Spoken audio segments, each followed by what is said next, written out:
I'm Tiffany Yates Martin of Fox Print Editorial. If you guys are here, you probably already know that. This is the Analyze Like an Editor Story Club, where just for fun, we go through and we analyze other people's stories, because I think it's the best way to learn storycraft and to learn to analyze your own stories when you're editing, but also when you're writing. It kind of internalizes it. So first, let's go through a little housekeeping, if that's okay, about some Zoom procedurals.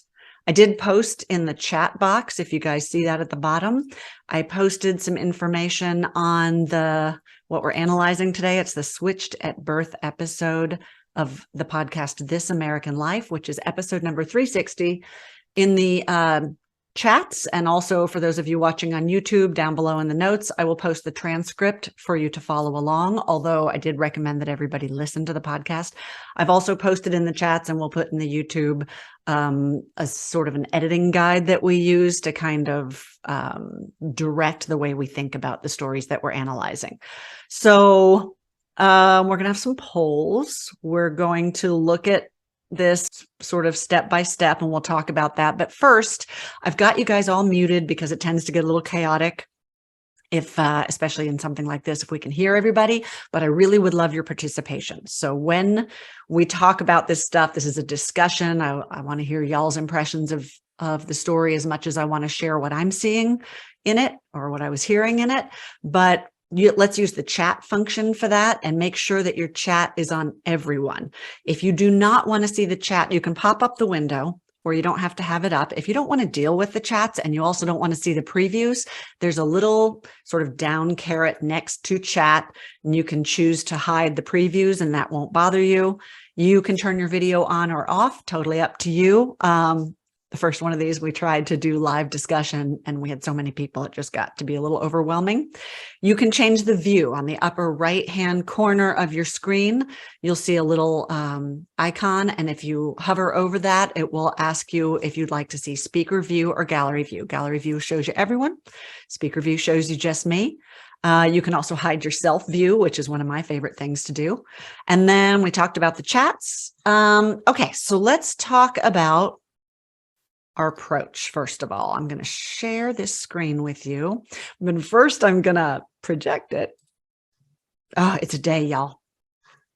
Okay. Hang on. Let's get some people here in the waiting room. Okay. Apologies. When I have my tech assistant, it's really nice that I don't have to do all of this. Okay.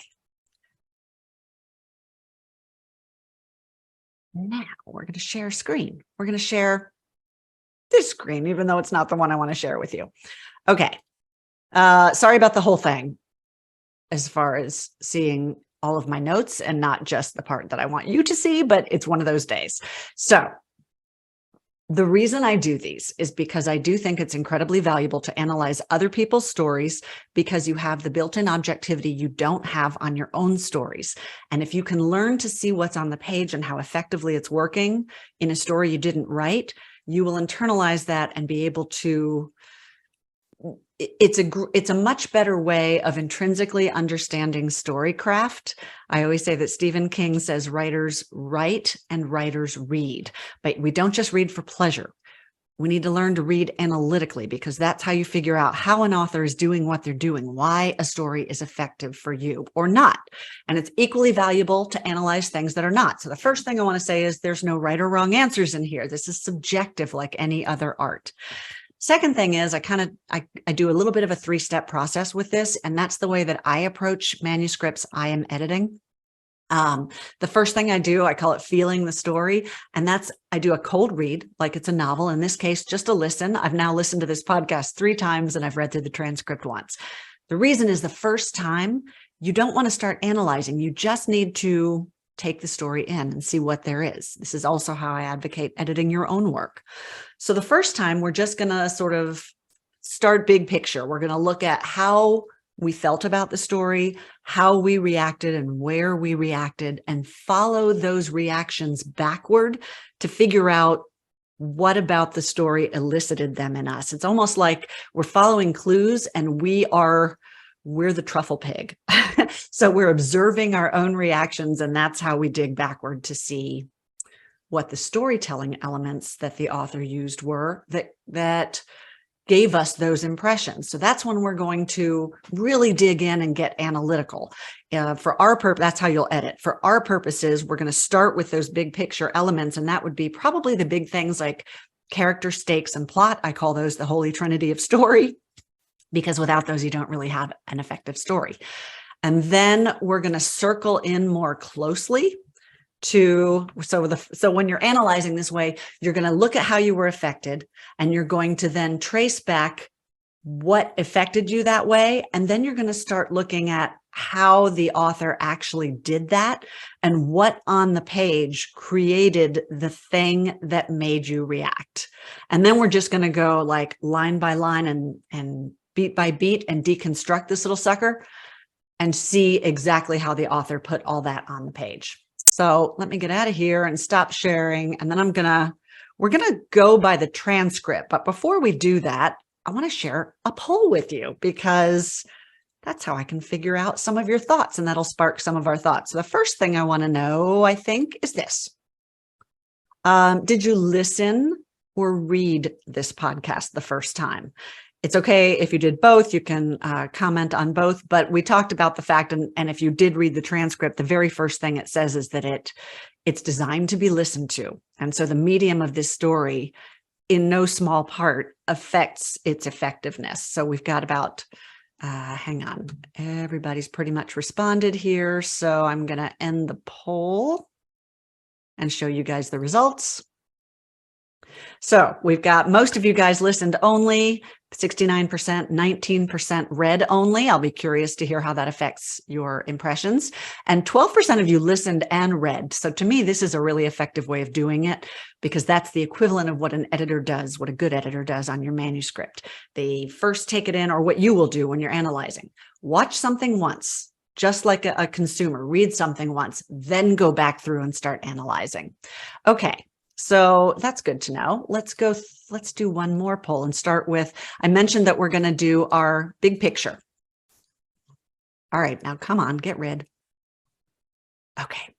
We're going to start big picture and we're going to circle in. So the first thing I ask myself when I finish something is just, what did I think of it? Did it engage me? Did it draw me in? Were there specific areas where I felt especially engaged? Were there things that made me react especially strongly? Were there any areas that I lost interest or I didn't feel were very effective? So let's look at that in a poll. Your overall impressions. I'm asking how engaged you felt in the story with a rating scale overall from 1 to 10. I'm going to give you just a minute to do that. And see if we have anyone in the waiting room. I don't think so. You guys, trying to do all the tech myself is hard. All right. And that's about most of you. If anyone else wants to answer, I'm about to close the poll. Okay, here's the results of that. We've got 8%. We're 4 on a scale of 1 to 10, not that engaged. 17% were just over average engaged, 13%, a little more than that, 25 gave it an 8, 38% of you gave it a 10. Okay, I'm going to pull up the chat window and let's see, someone can see the toolbar, not just the slides. Yeah, I know. We're having that kind of day, folks. Sorry about that. So what are your overall impressions of this story? A lot of you said it was very effective for you. I'd be curious to know what you felt was especially effective. And for those of you who didn't think it was all that effective, where did you not engage with the story? Hang on. Okay, Christine's in. Good. It was like gossip. Interesting comment. Hearing the different perspectives was effective. The different POVs was super effective. This is something I want to talk about. Let me ask you a specific question. Surprised to learn the one mother knew at the start. That kept me going for a while. So this story, hearing all the different points of view and the humanity behind them, I thought that was one of the strongest things about this story too, is not only that we get all this, the perspectives of the 4 people most involved in this story. And for those of you who may be watching who have not watched or listened to it yet, the premise of the story is this. In 1994, a woman writes a letter to a younger woman who lives in the same, who used to live, grew up in her same town, and said that in 1951, she suspected that she was her daughter that got switched at birth with the daughter that she raised. And then the story goes on to unspool how this affects all of the families from the points of view of both mothers, both the one who knew about the switch, which it turns out she knew all along from the time she brought the baby home, and the mother who is informed of this 40 years later, and then both daughters, the ones who were actually switched at birth.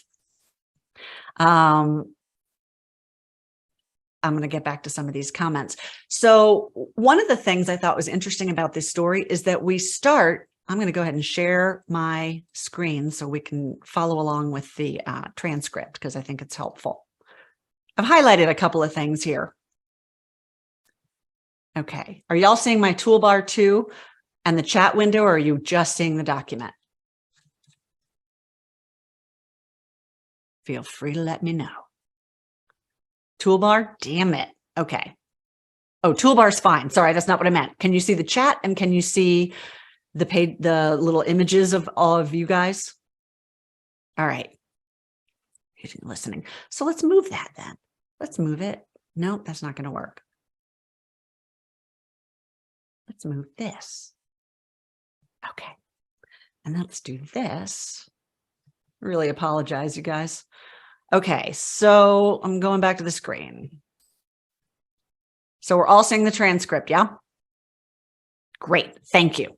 Okay, so I've highlighted a few things I wanted to point out right away. So the first thing to notice is that, just big picture, a lot of us were engaged. A lot of us noticed the point of view. A lot of us thought the characters were important. So what I was saying before the tech issues happened is I think that the way this story unspools and the points of view are a lot of what makes it effective. In fact, I guess I would say it's the point of the story, because when we start this story, look at the first line. Ira Glass says, pretty much like these first few paragraphs, we get the whole story. We know what I just summed up, that in 1994, two women who barely knew each other got a letter from Martha's mom. That's this other family that told her about that, or the two daughters got a letter that told them about this switched at birth thing. So right from the get-go, we know this story. We know that they were switched at birth. We know the mother waited 40 years. We know that she knew the whole time. It's right here in this paragraph where my pointer is. So why do we still, if you were engaged at this point, one of the rules of storytelling is that you seed in questions to hook the reader. But seemingly right here, we've got the whole story. So why would you continue listening after you know what happened? What hooked you in the story? What was the fallout, Christine says. How this happened, Susan said. A lot of times it's not the what of a story we're reading to find out. It is the how. For example, Little Fires Everywhere, I always use, Celeste Ng. It starts by telling you exactly how the story ends. Izzy sets a bunch of fires in her own home. So the whole purpose of that story is to figure out why it happens. Or another example I give, in a romance, we have a pretty good idea the hero and heroine are going to end up together. We don't read to find out whether they do or not. We read to find out how they do. In a series called Harry Potter, we have a pretty good idea Harry's not going to die. And yet, why do we still feel the stakes when he is in danger? It's because we want to know how he gets out of it, how he will escape whatever situation he's in. Gayla says why the mother did that. Stacy wanted to know the mother's motivation. Claudia said she kept listening because she was thinking there'd be more, but there really wasn't. There was almost less. I want to talk about that. Jules said, why didn't the mom act when she knew she had the wrong baby?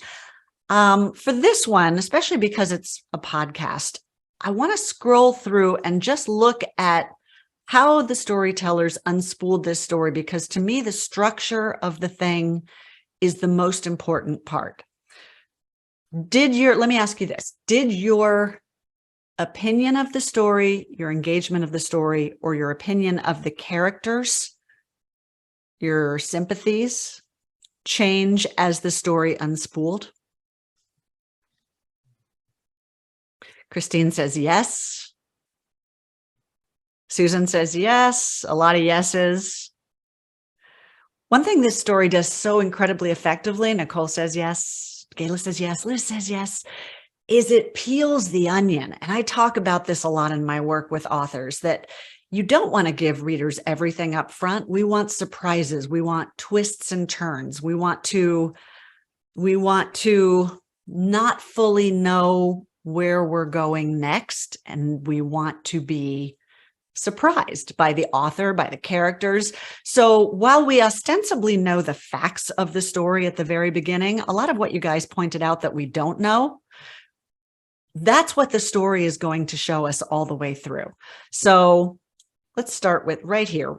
This is the setup that we just talked about. So 43 years after Mrs. Miller comes home with a baby that she believes to not be her baby, she writes a letter to each of them, telling them of her theory.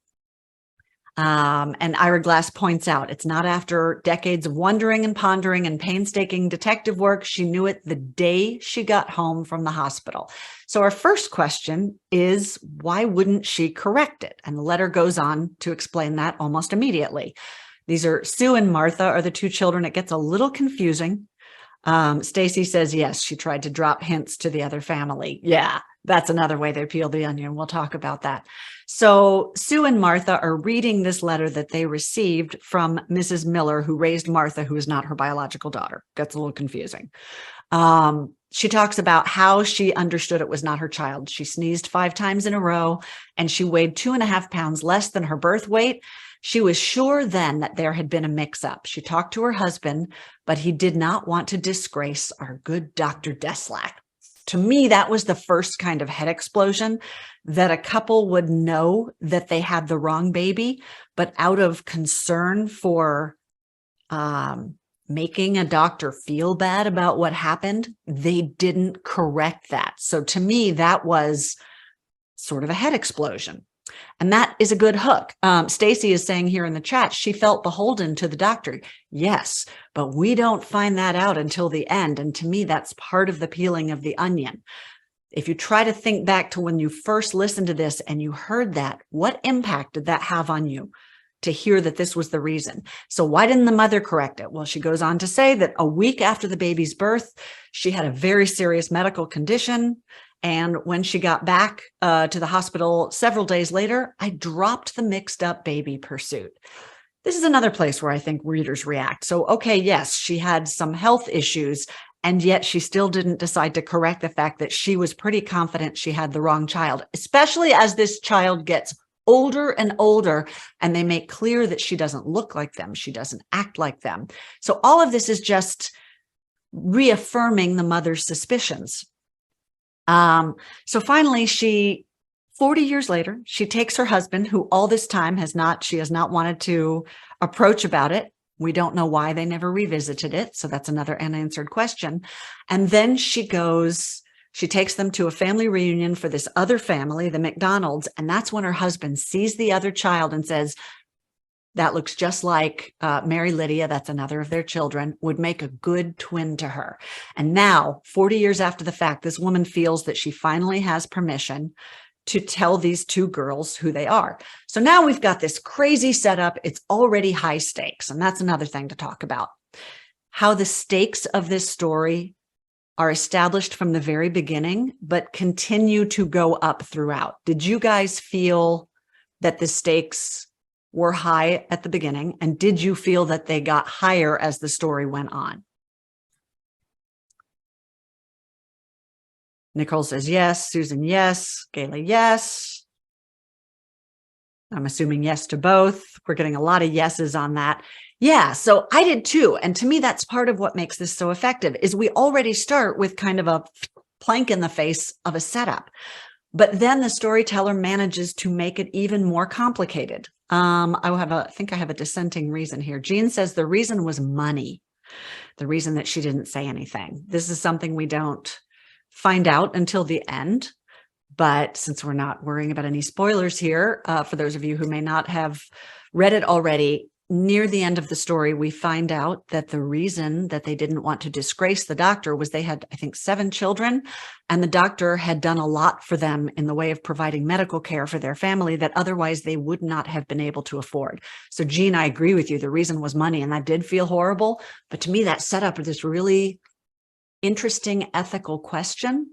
And it also shed light on Mrs. Miller's actions in a way that I felt humanized her and maybe changed our sympathies for and opinion of her, because at the very beginning of this story, this woman comes across as a little bit disconnected.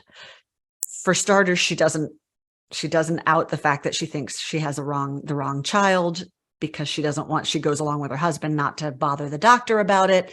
And then 40 years later, she writes this unbelievably tactless letter out of the blue to her kids, which peel another layer of the onion, or to her biological daughter. She didn't send it to her own daughter, the one she raised, for a couple of weeks after that. We're going to get to that in a minute. But so here's another facet of this. This woman seems like, I don't want to say a monster, but I think it was probably hard to have a lot of sympathy for her at the beginning, if y'all would agree with that. And then what we find out at the end are these nuances. And one of them is what Jean brings up, is that the doctor was providing them with something that they wouldn't have been able to have for all of their children later. Or if they had said something, if they worried that they might not be able to get those services from the doctor. So that kind of lets us understand her motivations a little bit more. She was trying to do the best thing she could for her family as a whole in making a choice that was pretty difficult for her, we learn later. Could have been, stakes don't seem high in concern to the doctor. The doctor would probably blame a nurse. The people would assume it doesn't always happen. These are good points, and she might have thought that, but we're going to talk later about other elements of why Mrs. Miller didn't speak up sooner. Claudia says stakes increased for the daughters, and we're going to look at how. Susan says the reason is poverty. So it's raising some good story questions here too. The fact that she almost died, we don't find that out. We find out that she had a serious condition, but we don't find out how serious and how it affected her, again, till the end. I thought that the way, not only the different perspectives and points of view, but the order in which those points of view were unspooled felt very deliberate to me, in a way that helped build the story's stakes and suspense and the conflict. Let's look at what I mean by that. So now Norbert knows Mrs. Miller has felt she has carte blanche to write this letter. This poor woman, Sue McDonald, who had no idea about this, is blindsided by a letter from a woman saying that she was switched at birth with this woman's daughter. And then her own daughter finds out. So Ira Glass himself poses the story question that readers may have at this point, right here. At this point, you're probably wondering, why didn't she straighten this out quicker? I talk a lot about story question in editing, and that is kind of the way I define it is it's the reason your readers keep reading. It's the overall question we want to find out. Will Katniss survive the Hunger Games? Will Harry defeat Voldemort? Will the rebels defeat the Imperial forces? It's the big picture question. Right here, Ira Glass just flat spells it out. These are the things we want to know and why we keep going. And then little by little, we get these breadcrumbs as the story develops. So then we find out these people lived a short drive from each other in the same small town. That's the first layer of the onion. And let's see. Okay, Act 1. I also thought it was interesting they broke it up into acts, which is very instructive for your storytelling, because not that I think this is a structure that you should impose on your story, but a lot of stories do tend to conform to a rough idea of 3 acts, in which Act 1 is the setup, Act 2 is the complications and escalation of stakes, and Act 3 is working to the climax and the big denouement, the resolution. And I think this story holds true for that. So Act 1, we're establishing what's going on. We already know the basic facts of the setup. And now, okay, so I did think this was helpful visually for you to try to keep track. The McDonalds are light-haired. They're the light, fun ones that only have 2 kids. The Millers are the dark-haired ones with all the children. They're very religious, conservative, and serious. I kind of pictured it in my head as like Old MacDonald had a farm, which sounds fun to me. So that helped me remember the McDonald's were the fun ones, and that the Millers were a little more serious. So hopefully we can all keep track of that. It gets a little confusing, especially in the transcript. So the reporter begins right from the get-go with what I was just saying about the points of view and this perspective. The 4 women at the center of this were affected more than anyone. Do you guys have theories on why Jake Halpern decided to tell this story, from starting with Sue and then with Martha and then with Mrs. McDonald and then with Mrs. Miller? Oh, you guys have really good questions. I want to get to all of those. Any theories on why we might go in that direction? No? Okay, I'll just give you mine then. So we've got Sue's setup right here. So if you think of these as characters, because the husbands didn't want to be interviewed, yes, but he says right here, they were affected more than anyone. And he could have talked more to the other sisters, or started.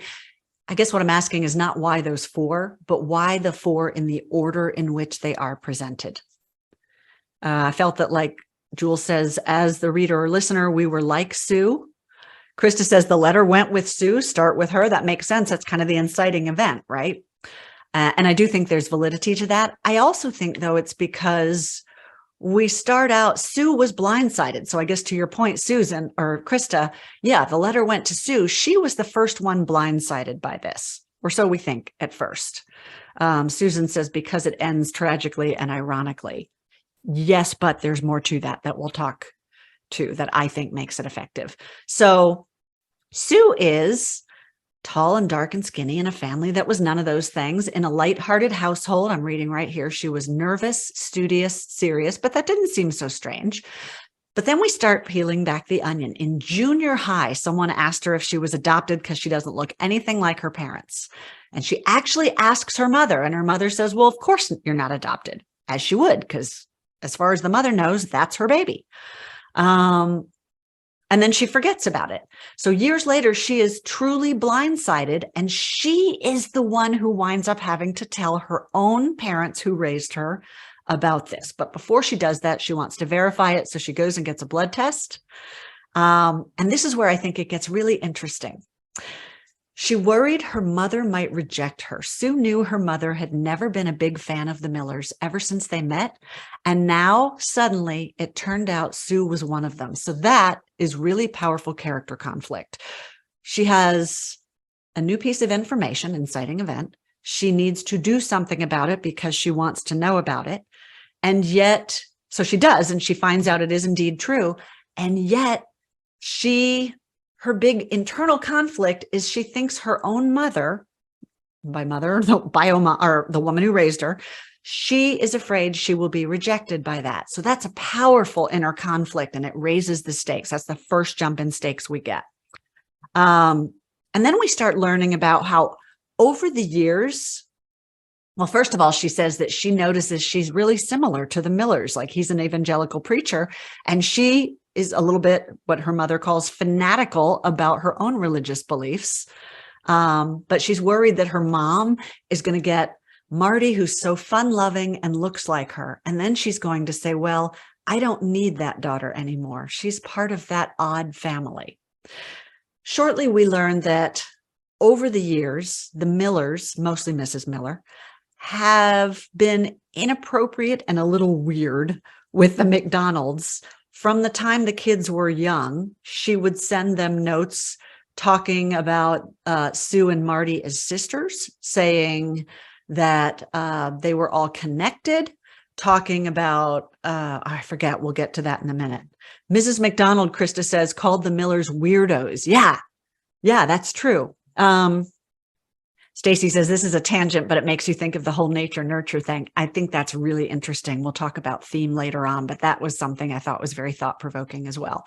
So Sue finds out about this and that these are actually her relatives, and she goes to see them. And she was so afraid of being rejected by her own family. And this family seems to take her right in. They put their arm around her. They're joking. They're showing her family pictures, telling her who she looks like. And the reporter is looking at a video and he says, overall, the Millers seem giddy that their daughter has finally come home, and Sue seems eager to know them. So Sue has been presented to us as this insecure, fearful woman who knows she's different from the family, who never feels like she fits, who always feels, it sounds like a little bit not enough. And despite her fears, she is instantly embraced by this family. So later that same day, after she's gone to see this family, she sits down with her family, tells them what happened, gives them the blood test and all these letters she's written them in the month she's known about it, that she was too afraid to send them. And I think this is very poignant. Letters telling them how much she loved them and how much she wanted to stay their daughter. And her dad and mom say the right things right away. Of course, you're our daughter. Nothing's going to be different.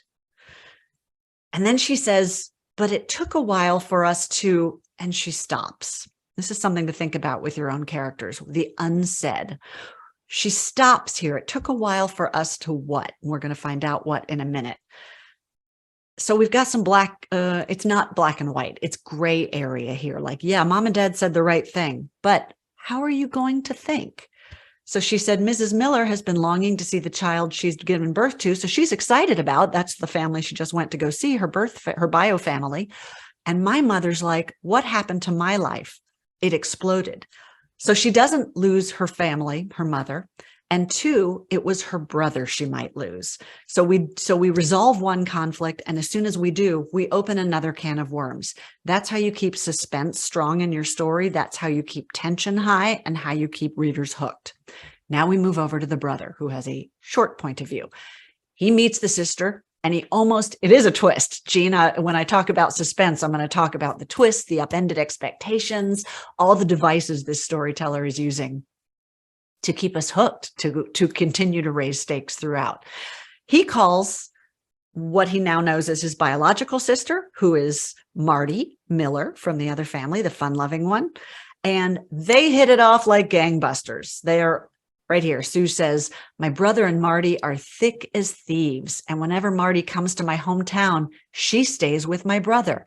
They stay up till all hours of the night talking. We also find out that her brother and Sue were not close growing up. So she says right here, it brought out every insecurity she suffered as a schoolgirl. She didn't fit in.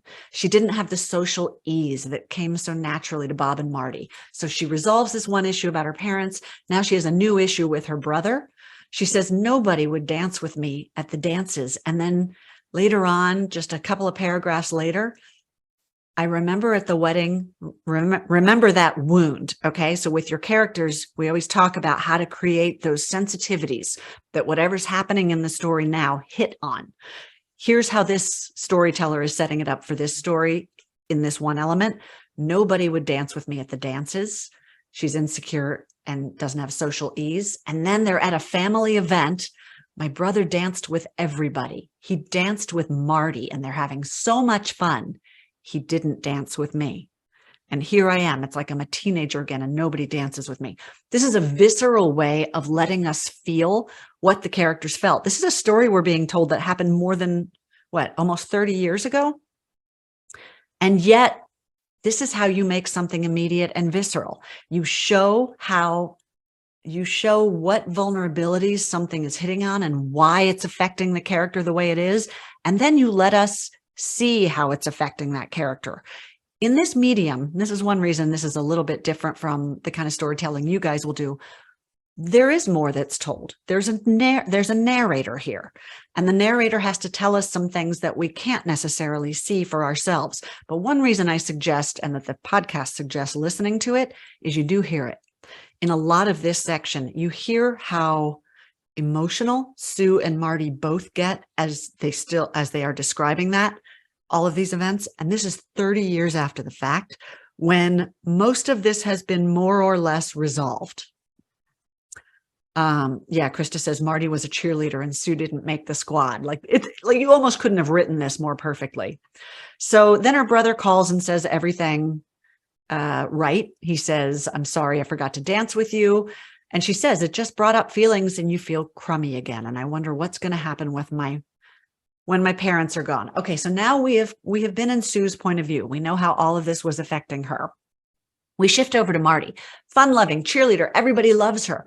We hear her mom talk about later. She was the happiness of this family. She brought lightness to this family.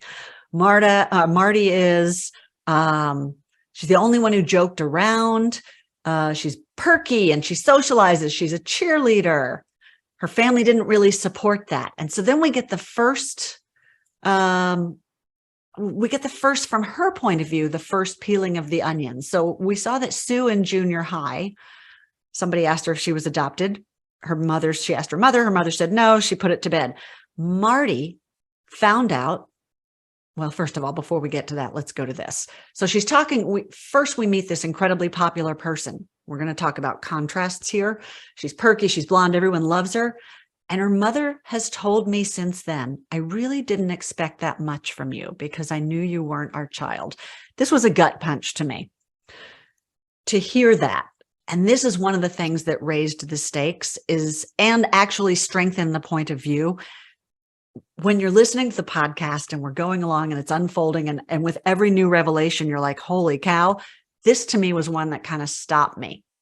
To hear your mother who raised you say that all your life she never really thought you were going to amount to much because you weren't hers. As she says, that was a hard thing to hear. I'm thinking that probably pulls the rug out.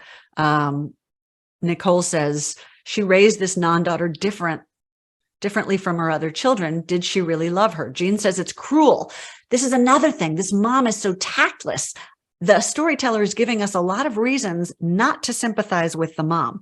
My reaction to this story the first time I heard it was that I thought that the Millers were kind of monstrous from the very beginning. And I mostly thought, well, here, let's ask a question, actually.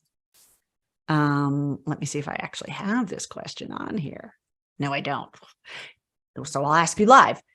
Who did you think was the villain of the story? And did your opinion of if there was one, and did your opinion of that shift as the story developed? Someone says they suspected that the mom might be mentally ill. Krista says Mr. Miller. Christine says Mrs. Miller. Jean says Mr. Miller. Jules says both of the Millers. Susan says Mr. Miller, and her opinion did not change. Carol says Mr. Miller. By the end of it, I was team Mr. Miller.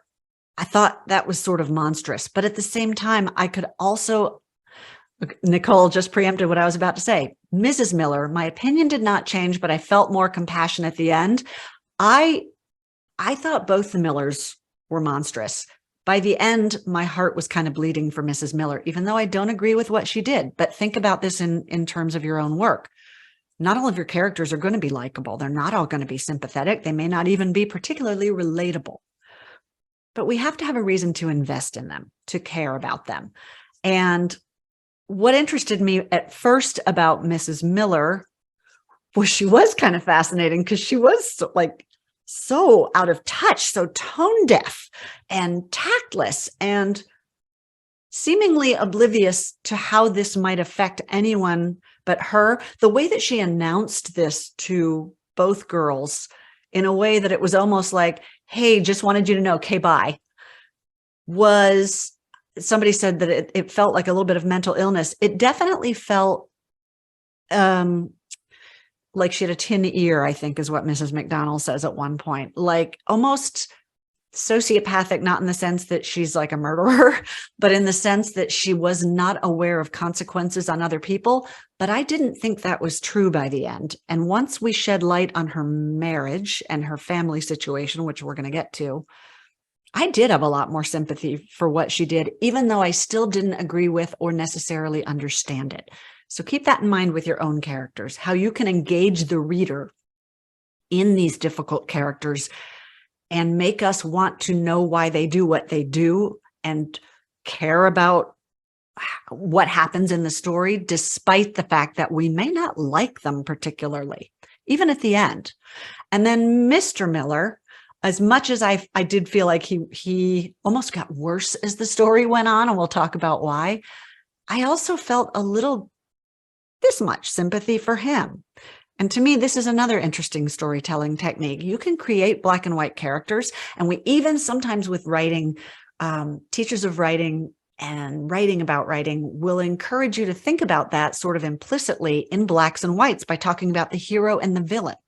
But the truth is, if you think about the world, very few of us are heroes or villains. Most of us are kind of medium people. And we may act heroically at sometimes. We may be a little villainous at sometimes. And people who do bad things, I was just talking to an author about this. She was describing a character as sadistic, and I questioned whether a character was actually sadistic, like meaning they were doing this for the sake of hurting someone because they like hurting someone. Or is it the case that characters have reasons and motivations and agendas and vulnerabilities and weaknesses of their own that they act from that may not gel with our protagonist or other characters in the story? One thing I always liken this to is, not to get heated here, so let's not get into a political discussion, but if you think about whatever side of the political spectrum you may fall on, I think it's very common that we think about the other side as wrong, ignorant, stupid, misguided, horrible, unethical. And the truth is not that clear cut. It's really more that we all have ideologies. Many of us have ideologies that we are acting in what we believe to be accord with that may not make sense to someone who does not share those ideologies. So this is what I think this story does very, very well, is show that no one here is really, I think, a hero, and no one is a villain. There's a lot of victims here. Let's see if anyone, the villain was where they came from. Based on where I grew up, I could see someone doing all these things, Claudia said. Tudor said, by the end, I thought Mrs. Miller was working with what she had. And Nicole seconds that. Yeah. Let's skip on down there. Remind me we're on page 7. Because we're talking about it and I don't want to be oblique. Krista says, I felt compassion for Mrs. Miller by the end. Glad she set the record straight before she died. That's an interesting question too. Should she have not said it to them? A lot of people say they remind them of their Midwestern relatives. This is kind of a Midwestern thing too. You know, there's that, it's a stereotype, but a lot of stereotypes happen because they are based in a pattern, and Midwesterners are so nice. And actually from the very beginning, they're saying, oh, we don't want to make the doctor feel bad. There is kind of a Midwesternness about this story, a feel to it. Think about that when you're writing your stories too. How much of the place is evoked in this story through the characters, through their environment. And then also the fact of, like, Mrs. McDonald, all these years, Mrs. Miller is sending her these weird notes about her child. And what's her response? She sends her a Christmas letter because she doesn't know what else to do. Like, would that happen in New York City or a place like that? So think about how setting impacts your story and characters too. Tudor makes a good point. My first editor told me most people believe themselves to be doing the right thing most of the time. It's part of what makes us human. How does your antagonist believe themselves to be doing the right thing? It's not so much that I think most people are acting evilly. It's that their belief system may not be fully evolved. And isn't that what story arc, isn't that what character arc is? That characters are stuck somewhere or they're blind somewhere and they're learning to expand that view. And that's what happens here. Okay, so I'm going to skip down and we'll come back to this, but I want to go down to where we get the revelations and we're finally in Act 3. And we talk to Mrs. Miller. It's the last thing we do. We're on page, hang on, where do we talk to her? Here we go. So we're well into the story. We're definitely in the last third when we talk to, we're talking to Kay McDonald, and she's saying Norbert, that's Mr. Miller, the evangelical preacher, even after this comes out, he starts telling the other mom, Mrs. McDonald, this is God's will. And she cannot accept this. She is a God-fearing woman, but she says, I told Mrs. Miller I felt that if it was God's will, when she realized she might not have the right child, I think it was his will that she do something about it. And she still does. She says I've forgiven them, but it doesn't mean that I've forgotten. I can still wonder why, and probably will never know why it comes up any sooner. So this goes back to that no black and whites thing. There really is no resolution for some of this. Like, why didn't she say it sooner? You can't undo that. It's done the way it is now. But then after all of this, we've seen the pain caused by this. We've seen how hard it's been on the whole family. This is when the revelations start coming out at the end with the climax. The reporter goes to talk to Mary Miller, who's the woman who set this all in motion, who wrote the letter, who knew that she had the wrong baby from the get-go. She's 96 years old when he talks to her. She was married for 60 years. And if you listen to the podcast, it's almost incongruous. Oh, that's a good point, Nicole. I'm going to get back to that about the Millers raising their children to tell the truth, yet they didn't live that out. It's almost incongruous. It's almost disturbing how Mary Miller is talking about what happened. He says, this is a nice little baby. We'll keep her. And she's laughing. She's talking about this baby switch. And she seems to be finding it funny and not taking it very seriously. And if we had little sympathy for her before, this is just like, at this point of the story, I think it would be pretty easy to dismiss her as the villain of the story. But then we'll call them the storyteller, the reporter, starts peeling the onion on this. First of all, well, let's get to that. He actually says it's surreal to hear her laughing, especially after hearing Kay McDonald, this woman who still, all these years later, is in a fair amount of pain about all this. But he says, then Mrs. Miller told me more about her side of this story. So we learn a little more about her being sick at the time. She wasn't just sick and went to the hospital. She was losing blood and having spasms. She thought she was going to die. She even started calling around trying to find someone who'd be a mother to her 6 children.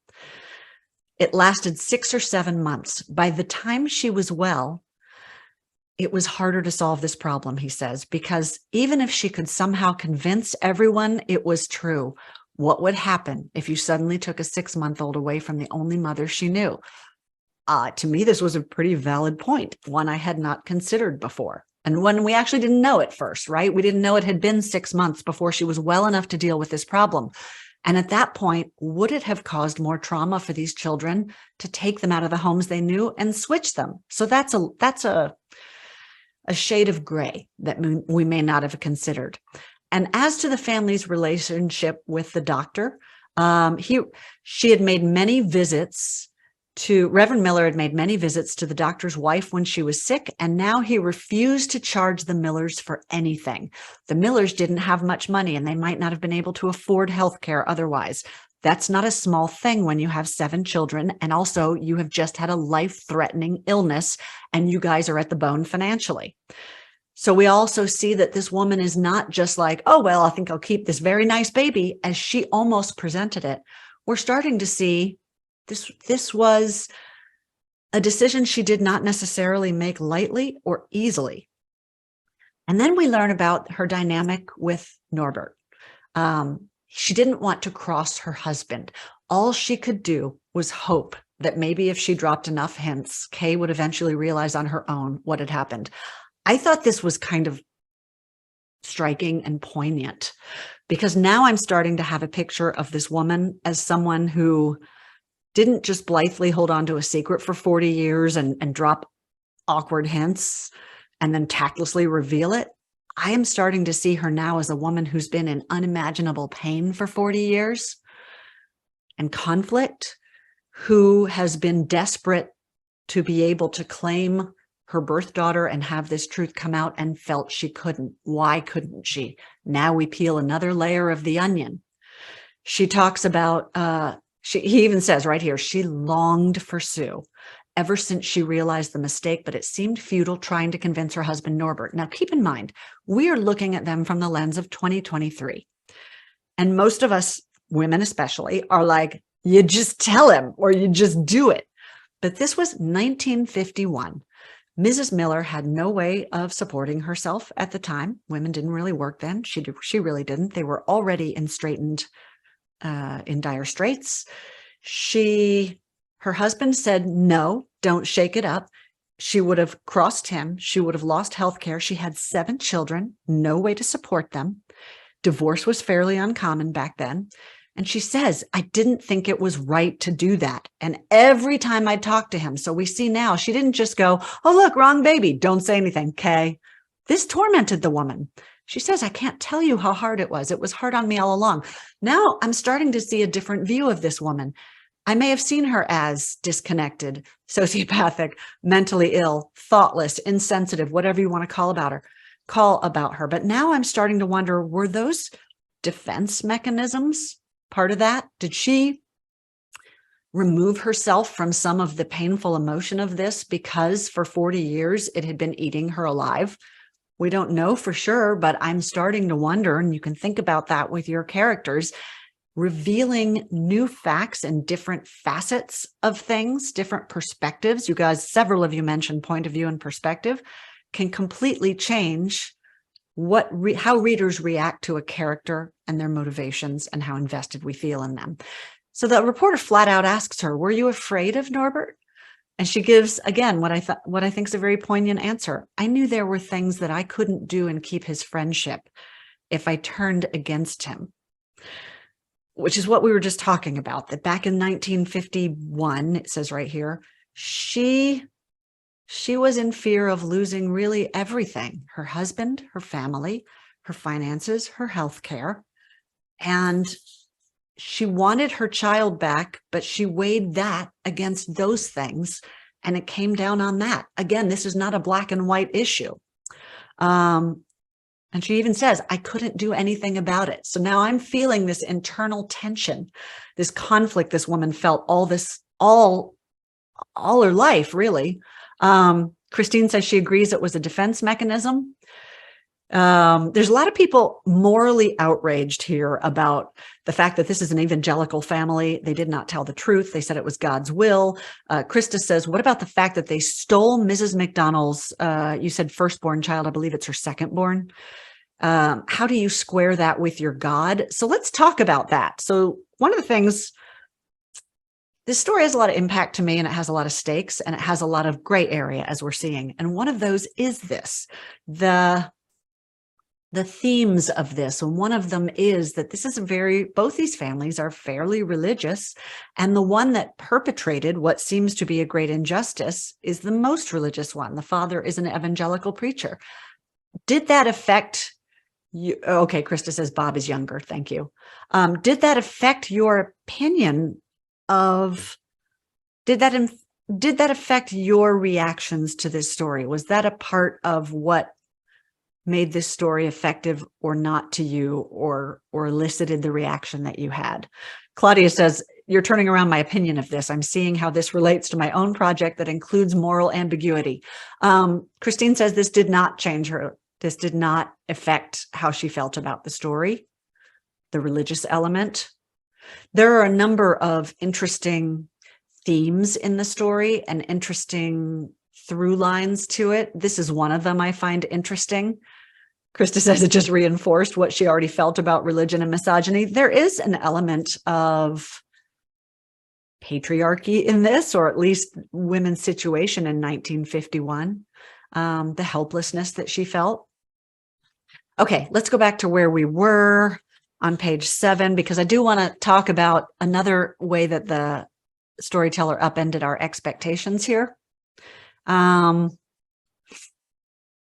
Okay, Sue's upset they didn't dance. Now we've switched over to Martha, popular Martha, that we think everything's going to be great for. She and Bob are in touch. They love each other. Everything is great. And then, okay, so wait a minute. Sorry. Okay, here's another bomb. We talked to one of the Miller sisters, and it says she and Faith and Mary Lydia, those are the 3 oldest girls in the Miller family, the not fun family, had always sort of known about the possibility that Marty wasn't their biological sister. So to me, this was another deepening, or heightening, I should say, of the stakes, and another layer of the onion.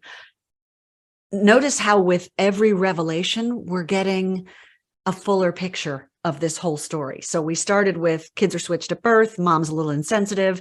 Then we go to, she knew for years, didn't do anything. Here's why, Norbert and the doctor. Then we go to Sue is so afraid her family won't accept her. They do, her brother doesn't. And now we're moving into the other sister, and we find out that two of the Miller girls knew about this all along.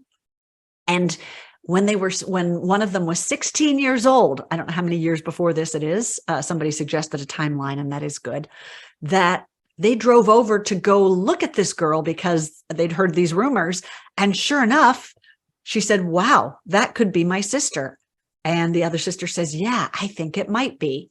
And so Ruth says, or the reporter asks, did it cross your mind? Why don't we ask? And Ruth says, no. So this is another maybe Midwestern thing. Maybe it's the family. No, once again, we have a choice point at what could have been a turning point in the story and wasn't. So this is a way to think about raising stakes in your own story, where you show places where the story could resolve differently, where maybe the characters could get what they want, things could go better, but you put an obstacle in front of them and it veers us off and complicates the stakes and the plot. The reason it works, though, is that if you do that, you have to, if you're going to force your characters into the hardest corners, and you should chase them up a tree, throw rocks at them, you have to make us believe that that is the inevitable way they have to go, because human beings will take the path of least resistance. So why on earth would these girls who believe this to be their sister now not say something? Well, you can look at the way they were raised. You can look at where they were raised. You can look at the fact that none of them are raised to speak up. You can look at the fact that of their personalities, what each of these characters is like. These are not wave makers, the Millers. So we buy that they didn't, if this is a fictional story, we buy why this development happens. And at this fork in the road, we go toward the complicated part. The narrator even says, that's not how this family worked. They just didn't talk about these kinds of things. So right flat out, he's giving us the reasons to make this feel justified to us, which in our case, it's the real reasons. In your case, it will be how you will share with the reader why your characters are doing what they do, believably. And then a few years later, Ruth's husband, who has heard these rumors all his life, because now we start hearing it's been a rumor in the town for years, this incredibly small town. And all these years, Mrs. Miller has been telling everyone at her church about it because she wants them to keep an eye on this other child who is her biological daughter. That was another head explosion for me, and that raises the stakes. Look at the power here of secrets. We talked a minute ago about twists and upended expectations. Those are fantastic devices for building tension and suspense. Look at the power of secrets now and how that's raising the stakes.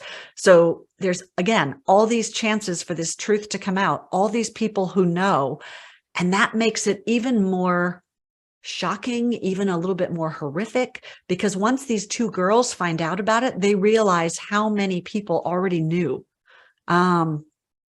She says right here, Marty said, or the narrator says, over the years, the thought that she might be someone else's child festered in the back of Marty's mind. So what does she do? We're coming up to another choice point here that determines the direction of the story. She decides to go, she's working someplace with a genetic counselor, and she says she wants to get blood tests done. She wants to find out the truth of this.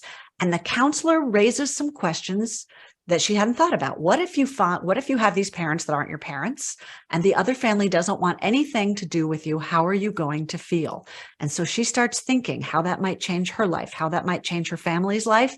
And the counselor advises her against it. And so she doesn't do it. So that's another almost turning point. It's those moments in the movie or the stories that you're reading where you're rooting really hard. Oh my God, the hero's going to win. The hero's going to triumph. The hero's going to overcome this obstacle. And then something happens and they don't. You want to show that believably, for starters, and organically why that happens and make us understand the justifications and the reason for it. But notice how bringing those into, Krista said that counselor really pissed me off. Notice how bringing in these turning points throughout the story is building stakes every time. It's almost like, oh, I don't know, picture the image of like you're grabbing, here's the prize, and you're trying to grab the prize. And we keep seeing these characters jump toward it. And then it's just out of their reach, or they change their mind about jumping. And every time we're like, get it, get it, get it. Oh, so that's engaging us as the listener or reader. Think about that device in your own work. We're well into the story here. We're on page 9 of the transcript. So maybe the end of Act 1-ish, maybe. And then this is when we first learned that Mrs. Miller did not contact Marty and Sue at the same time. Poof, another head explosion, another peeling of the onion. She sent the letter first to Sue McDonald, the daughter she barely knew, and then waited almost 2 weeks before sending the letter to the daughter she'd raised. She said she wanted to call Marty first, but never managed to reach her. This is another place where we go, try harder. So Marty got worried about one of the most basic facts of her life secondhand, all the while waiting to hear directly from her mother. So she knows all of this. Her mother's not saying anything about it. We talked about secrets. We talked about undercurrents. Look at all these cross currents going on that are heightening the stakes. And in the meantime, she's getting phone calls from people she doesn't know saying, hey, I'm your brother. Hey, I was switched at birth with you. Imagine what you must have felt, the turmoil of this character that the storyteller is sharing with us and letting us experience with her firsthand by the way he is choosing to unspool this story. If we found this out at the beginning, would it have been as effective? I don't think so. Then it's just an info dump. Giving us all the information at the beginning is not what we want. We want a story question and a hook at the beginning, and then we want to peel that onion. We want to follow the breadcrumbs and I'm just mixing metaphors rampantly, put those puzzle pieces together. Okay, so then we see her mother. This is another one of those tone deaf things. She gets a family reunion from the McDonald family, and she circled the names of people and said, these are your parents, this is your uncle, this is your brother. And Marty, the popular one who everybody loved. Remember, Sue was afraid she wouldn't be accepted by her own family. Marty, everybody loves. I took that as, okay, I'm saying as of right now, you're not our kid. You're their kid. You're in their family. So here we have another upended expectation. The way we might have predicted this to go would be poor, insecure Sue finding herself rejected by her own family or having trouble with them. And in fact, she partly is with her brother.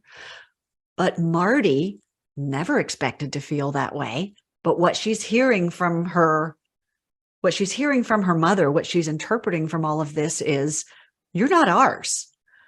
Then we have a little bit of character insight. One thing to think about with point of view and character is that you can reveal character through the character, through their actions, their reactions, their behaviors, their interactions with other people, their thoughts, their feelings. And you can, and arguably should, also reveal facets of their characters from the perspective of other characters. If you have POVs, great. But if you don't, you can still do that through characters' reactions. If your main character, let's say, and it's first person, so all the way through, we're in the same character's point of view. If she says something absolutely outrageous and we see the other character go like that, that's showing us this character from the other character's point of view, because your main character may not understand why the character's reacting that way.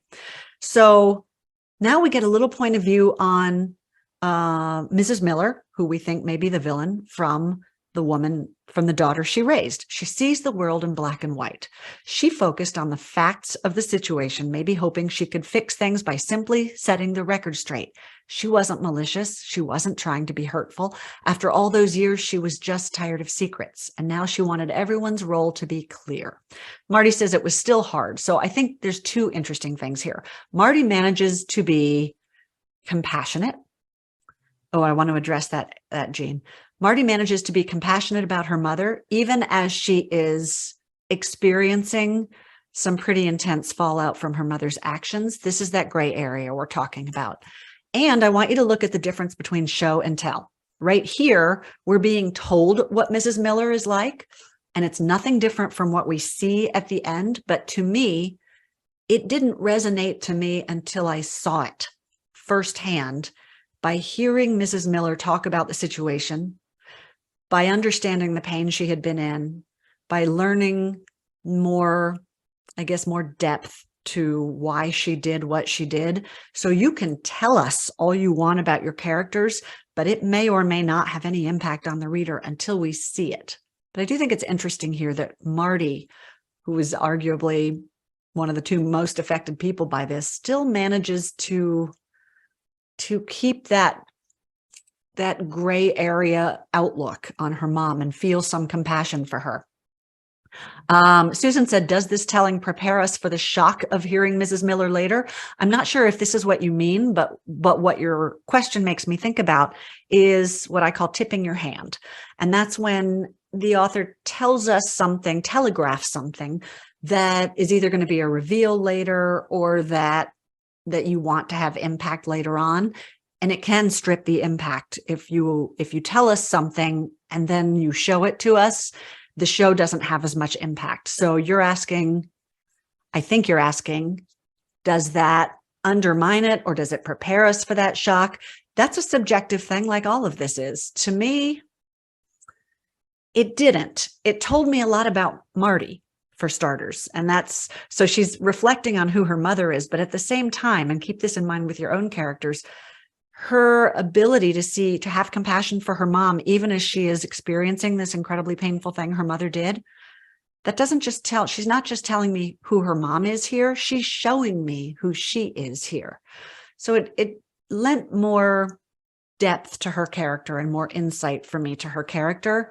But also to me, it does work here because I don't think it's particularly effective in changing how the reader is feeling about Mrs. Miller at this point. I think what's so effective about this storytelling, and there's a few of you who do not like the way this story is told. I'm very curious to hear that. And we'll get to that in a minute. But where is that going, you guys? Menopause, don't do it. I don't recommend it. It'll come back or it won't. We'll get to that in a second. So for a few years there, every chance my mother got, she made it perfectly clear I was a McDonald. And then down here, let's skip to where it's highlighted. She tells me that you're my daughter, but at the same time, when she refers to Kay, that's Mrs. McDonald, she says, well, your mother is doing such and such, or your mother said this. And when I think of my mother, I think of her. When you hear this in the podcast, Marty just sounds bewildered here. So I really love how this is not what we expected for popular, happy, joy-bringing Marty. During this time, it was Marty's dad who reassured her. They started talking on the phone a lot. He explained why all those years ago he refused to return to the hospital and switch back the babies, and he let Marty know he still loved her. So now we're getting another facet of Mr. Miller here. Yeah, maybe he did a horrible thing. Maybe we can't agree with him. But as she says down here, my dad had horrendous guilt. He felt like it was all his fault that he should have believed my mother for all these years. And I think he honestly never thought it was a possibility. So we don't know. Mr. Miller is dead. Did he? Was that a defense mechanism, his insistence on God's will? Was that a self-protection mechanism for this phenomenal guilt he felt? Or was it a justification? That's another interesting gray area. Okay. I want to look at Jean's comment here. Jean says, if it was a fictional story, I'd be okay with the sensational presentation. But that it's true, I don't like that it was done this way. I would like the girls' feelings about how this story was structured. I'm curious why you don't like that it was done this way, and also at your use of the word sensational. To me, I wonder if what you're calling sensational is what I'm calling high stakes and peeling the onion, because to me, it is sensational to a degree. First of all, the story itself is, I mean, if you just told someone the facts of this story, they would go, what? So the story's sensational all on its own. The details make it more sensational. And to me, the way, and again, this is subjective, you may have a different opinion. To me, the way the story is told actually deepens and humanizes the story. And it takes it from tabloid journalism and gossip, as somebody said, to almost a tragic tale. And by that, I mean that in the Greek tragedies, it's always, there is human fallibility, but it sets in motion events that become inevitable as a result. And so the human fallibility here, I think, is what is the Norbert's decision. But after that, it almost feels like what happened was inevitable to some degree for all the reasons we've talked about. Because of the crucible Mrs. Miller found herself in with her situation and taking care of her children. Because of, hang on. Stephanie Jones says, I think families that can't talk about things always seem to breed tragedy. Krista says Marty was afraid of losing the only mother she knew.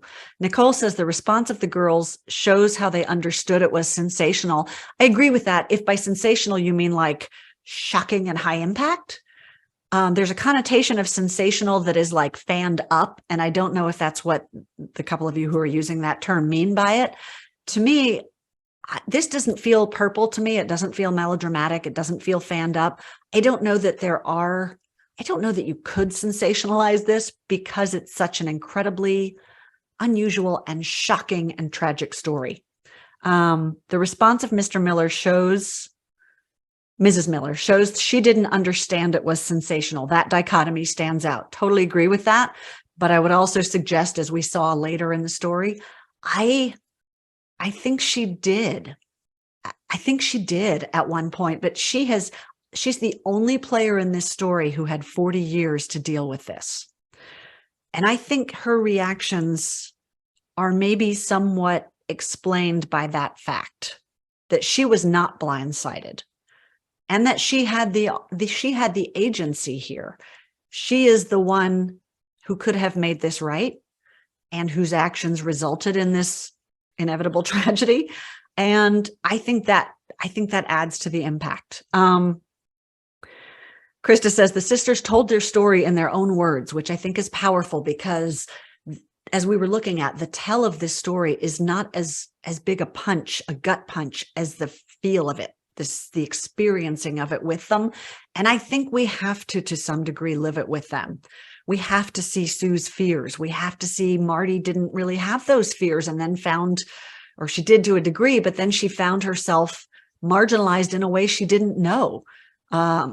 She said the genetic counselor's prediction. Oh, and the new family, her biological family, isn't really that interested in her. And her other mother is really interested in getting to know Sue. And so she says it felt like she was losing both her mothers. So again, the stakes are heightening here. So then we go over to then we go to Act 2. So that's all of that's the setup. Then we go to Act 2 and we go to Kay McDonald. Nicole clarifies sensational means truly unbelievable. Yes, on that, I will 100% agree. So in Mrs. McDonald's perspective, we've got just a few minutes here, 15 or so. She starts talking about the fact how all these years Mrs. Miller was doing these really weird things. She knew her only vaguely from church, seemed so interested in Sue. Oh, just a little, for those of you who may have forgotten this detail, remember they had two separate churches and that Mrs. Miller was just running her mouth at her evangelical church because she wanted everyone to look after her biological daughter in this other town. And then the two churches merged. So again, if you think of your own story, all of this is just so freaking narratively, fictionally perfect. It's crazy that it really happened this way, but that is a fantastic narrative device to heighten the stakes, right? You had these two somewhat separate communities that now are together and oh crap, that amps up the suspense, doesn't it? Because it amps up the stakes because now we see how much easier it's going to be for this information to come out. Sure enough, she always referred to the girls as sisters right after the girls are born.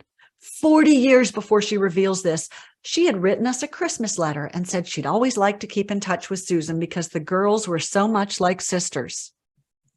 And of course, I thought that was foolish, but I went along with it. So we see, what is that saying? Evil things happen when good men do nothing or something like that. Your characters can drive the story with action. They can also drive the story with their inaction. And right here, the story complicates, the plot complicates and happens the way it does, partly because Kay McDonald does nothing. So keep that in mind when we talk about keeping your character active and having agency. A lot of authors will ask me, my character is helpless at the moment. She feels like a victim. She doesn't have the strength to do the things she wants to do. This is how you can still keep your momentum moving forward and your plot strong and your stakes high by making sure a character can have agency, even if they're not driving the action, the story action with their action. One example I always give of this is Nadia Hashimi's A House Without Windows, where one of the two main characters, not POV characters, but one of the two, yeah, she is a POV character. It's just not direct POV. is a woman who is accused of murder and on trial for her life, and she will not act in her own defense. That's the entire premise of the story, that she will not defend herself, sets all the other actions in motion. Okay. Then over the years, when the Kay's church was celebrating its 150th anniversary, the Millers came, and Mrs. Miller said to me, "Did you ever think that our girls were switched at birth?" So weird, first of all, but also that's another turning point. That's another potential decision point where the story could have gone a different way. But she said, "Heavens, no." I thought it was such a ridiculous thing to say. And of course, I was very busy because I was chairperson and I had so many other things to do. The storyteller here is literally spelling out a character's motivation, which you, of course, will not do quite this overtly. You'll show it. But in this medium, this is, unless the characters say this stuff, we can't really know it. It almost has to be told. And it's essential for us to know because it's why it didn't happen a different way at this point. Then a bunch of people, we find out, knew about the baby switch from the beginning. The churches merge. And then another, like, truth is stranger than fiction. One of the daughters from the evangelical church marries Bob, the McDonald's son. And she knows this secret about Bob's sister that she's heard rumors of all her life, and she never tells it. It doesn't come out until the letter. Rudy says it. Darlene knows it and doesn't say anything to Bob. All the church members say it. All these secrets, these twists, these undercurrents are heightening the stakes. Christine says, "The anthem of my Wisconsin childhood, don't borrow trouble. Now I write thrillers, LOL. Take that, Mom and Dad." Krista says she loved that line, "I'm not one to borrow trouble." So Jean says, she clarifies her question. Why would the girls want the story told in this way versus an information dump? I sort of understand how they are protecting their parents. I suppose they wanted people not to outright judge other switched baby circumstances. Is this why they wanted it told this way, to help others in the same situation? I would argue that it probably wasn't up to them. Jake Halpern, the reporter, is the storyteller here. He gathered all the facts. And this is what you do as an author, right? You gather all the facts, and the facts are your story elements, your plot, your characters, your stakes. You assemble all these pieces, and it's up to you to decide how to unspool them and how you do that. And that's the most important takeaway from this to me. How you do that, not just the story itself, but the way you unspool the story is a major factor in how effective that story is. So you said, Jean, why didn't they just info dump it all at the beginning? Imagine or think about if you read something that starts with an info dump and you know all the facts, why do you need to keep reading? There's a reason that newspaper articles start with the 5 W's and an H, I think they're called, because they know that people are probably just going to skim the first few paragraphs, because once you have the information, anymore, it's just a headline, really. Once you have the basic information, who has time for that? And who needs to read it? Unless you are particularly interested in how it went down, you as the author have to give readers those breadcrumbs. You have to bait the hook, and then you have to keep reeling us in. And that's what I think he's doing so incredibly effectively here. One of the questions I had is, if you thought, what purpose you guys thought the narrator served, which I guess I kind of just said. And if having a narrator for this story, as opposed to just like a documentary style where you just see the people who are concerned talk, did you think having a narrator was effective, and did you think it was necessary? And while y'all are weighing in on that, I'm going to go back to poor Mrs. McDonald's. Anger starts slowly setting in. I thought it was interesting. It settled in slowly. And then she feels excluded because the Millers are taking her daughter. So we see all these, again, remember these conflicts in the characters. Sue feels rejected by Bob, and she's afraid her parents will reject her. Marty feels rejected by her entire family, and that she's not their child, and that this new family doesn't want her either.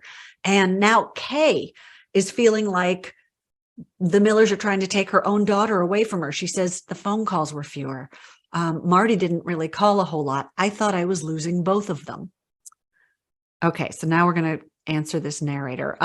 Claudia says, This American Life always has a narrator. Yes, that may in fact be so, and so maybe that was the reason for it. But to me, I think it's an essential part of how this story unfolds. Christine offers some of the reasons I think that.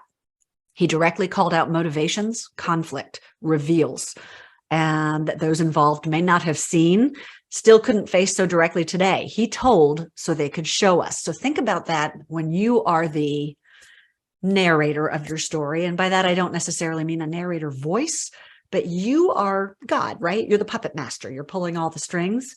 Think about, this is why I say that the way you tell a story is so important. The structure of a story is as important as the content of it, because you decide who knows what when to elicit the reaction that you want and to lead the reader down the path you want to lead them down.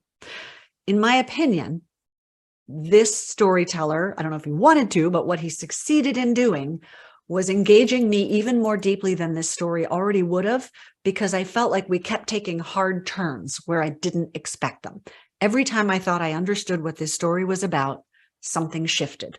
Every time I thought I understood the characters and how they reacted and their motivations, something shifted. We got something deeper. We got a new, I keep talking about widening the perspective. It's almost like we started in this like close up, and as this story unfolds, it's getting wider and wider and wider. And with everything that's revealed, you know more of the story, and it's impacting your opinion of it. I'm going to read through a couple of these, and then I think we've probably covered a lot of the big stuff I wanted to. So I'm going to open it up to questions and comments from you guys and discussion in as much as we're able to do it in this format, which I know is not ideal. Sorry, I'm working on something better. Christine says she likes having the narrator fill in questions that are not directly answered. And I agree with that. I think it's not spoon feeding, but I think we needed some blanks filled in that might not have been filled in by the characters. And I also think this, you can almost think of him as the omniscient narrator. He has a perspective on all of it that none of the players have. Because why? He's objective. He's removed. He is talking to all of them. He's seeing everybody's point of view and the bigger picture. He's kind of he's the moderator almost, and he's able to show us elements of the story that the players in the story might not be able to. Krista said she thought the narrator gave her a place to anchor her emotional response throughout the story, as he was responding in ways that I could relate to. I actually like that too. I like that the narrator had a bit of a point of view too. There were a couple of times where he said, wow. And then there were times where, especially because we have now seen that these are characters that kind of play it close to the chest. I think one of the reasons we get as much depth as we do is he asks probing questions. He'll say, how did that make you feel? So this doesn't necessarily apply to your characters themselves so much as it does how you are telling the story. And if any of you are on here who've ever worked with me, you're probably rolling your eyes right now and going, oh my God, she always says, let us in. To me, that's what this is. There are places in authors' stories where you may have really exciting events. You may have what should be very impactful, but the reader isn't feeling that. And that's what I do as an editor. I kind of hold up the mirror and go, is it on the page? Or is this having the effect you want it to have? And my job is to just go right here. It wasn't having that effect on me. And then I try to point out why. And almost always it's because we don't have enough insight to how the character is being affected or impacted or shaped or reacting to what's going on. That doesn't mean navel gazing. It doesn't mean big swaths of interior monologue. It means it can be as simple as, I think earlier we looked at something that one of the daughters, Sue, I think was about to say. She said, it felt as if it were, and then she stops herself. It can be as simple as that. That gives us some insight into something she's feeling and doesn't feel comfortable saying. And that's one layer of the onion. And then maybe you show her, like nervously twiddling her hair, and that's another layer. Or maybe you do let us directly into her inner life. Or maybe you just show her getting angry or her reaction. And then we start to intuit what her reactions are. But without that insight, which I think the narrator is digging down into that the characters wouldn't have provided, I don't think it would be as effective. So as the author, when you're writing a scene, if you feel, or if readers tell you it's not as effective as it could be, ask yourself these kinds of questions. Ask your characters these kinds of questions, Okay, so-and-so just said they don't love you anymore. What are you feeling right now? How are you reacting to that? You're not going to necessarily transcribe that or tell it to us, but once you have your answer, once you think about, put yourself in that situation. A couple of you said you felt really viscerally some of these things, like Marty's mom saying, we never expected much of you. I felt that in my gut too. Use yourself as a resource when you're writing. And so put yourself in the situation your characters are in and go, what might that feel like? And how might that, and then don't tell us that feeling, because that doesn't have the same impact.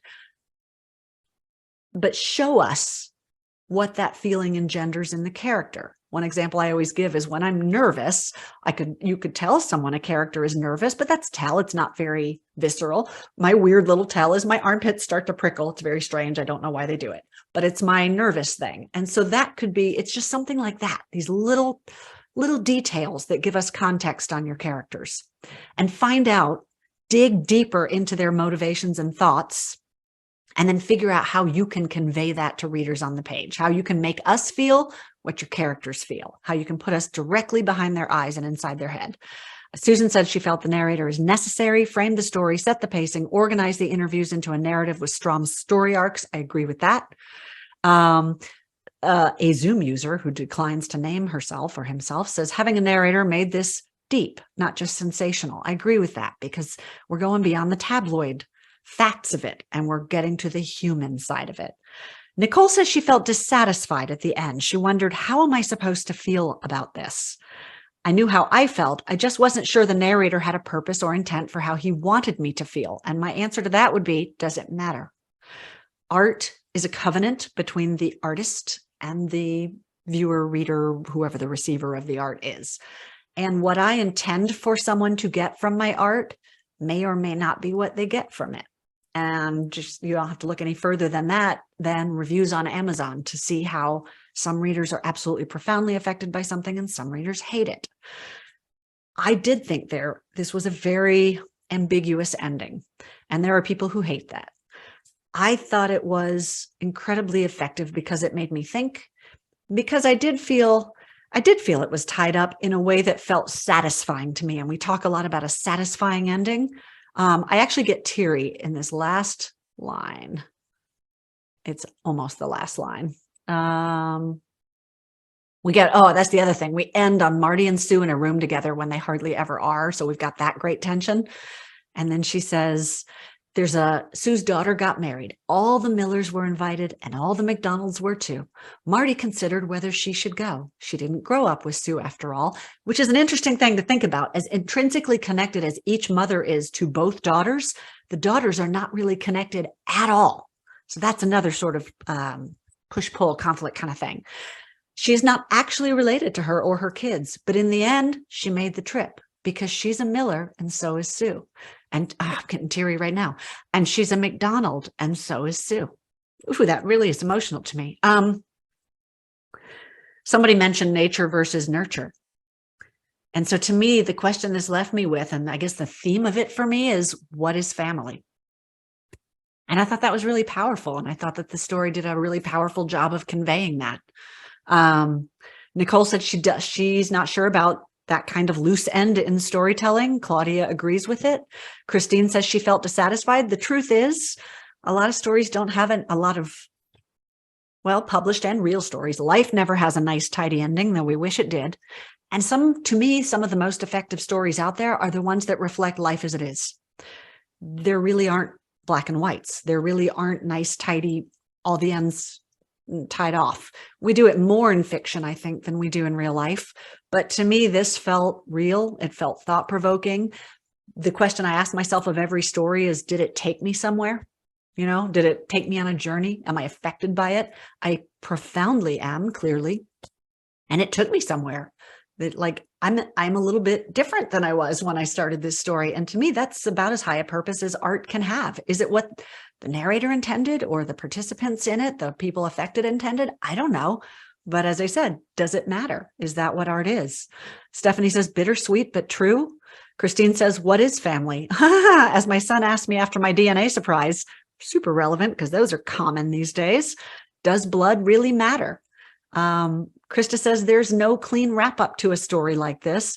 And Christine makes an interesting point.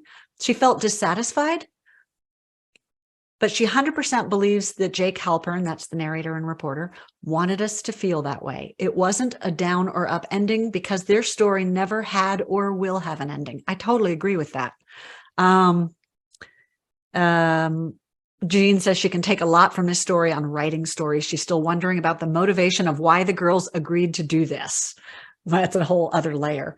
Lynn says the last line sums up the theme of the story and shows a potential for a shift in the relationship between the sisters. That's a great point.